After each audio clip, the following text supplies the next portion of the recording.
You guys get to watch the Tennessee Georgia game at all? I did not. I just saw it was pretty much an ass whooping by Georgia. Pretty Yeah, much, yeah. I witnessed the best team in college football on Saturday, and that was the University of Georgia. That the the speed that Georgia defense has sideline to sideline, those linebackers, the way their lateral quicknesses with the angles that it looked like Tennessee would have, and then they didn't because Georgia just filled it so quick. It was I haven't watched Georgia extensively for most of the year. That was like the first time watching them, and that was the biggest thing that popped out to me was just how good they were covering sideline to sideline, and basically Tennessee's run game was non-existent. Stetson Bennett, if they were I was looking at his stats today. He's throwing for 2,600 yards. He's got more passing yards than C.J. Stroud and Bryce Young do. Well, Jeez. no one's talking about how good Stetson has been this year and how good this Georgia offense has been.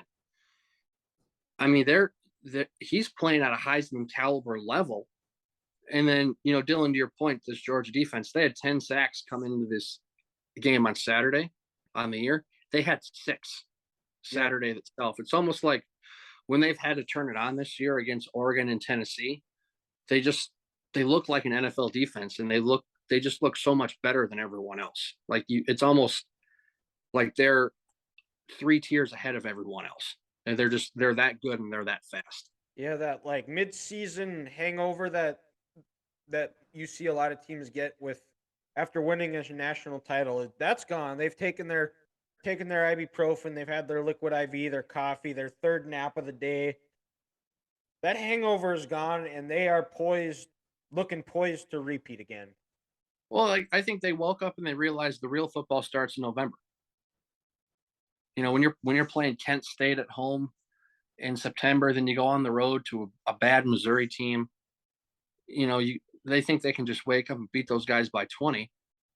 And then also, they had a chip on their shoulder. They're the defending national champions. They're undefeated, and they're not number 1 in the country. They got this team who hasn't beaten them since 2016 coming in flying high.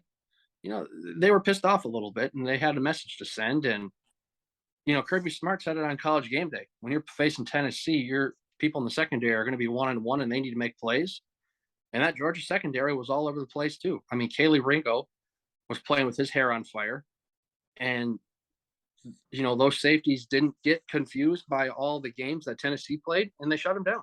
It kind of looked like they were preparing for this game almost all year. Like that's almost how good their defensive game plan was. Yeah, and they'll be number 1 on 2 by the time this episode drops, but because that comes out, we're recording this Monday, so when it comes out tomorrow, I would expect Georgia to be number 1.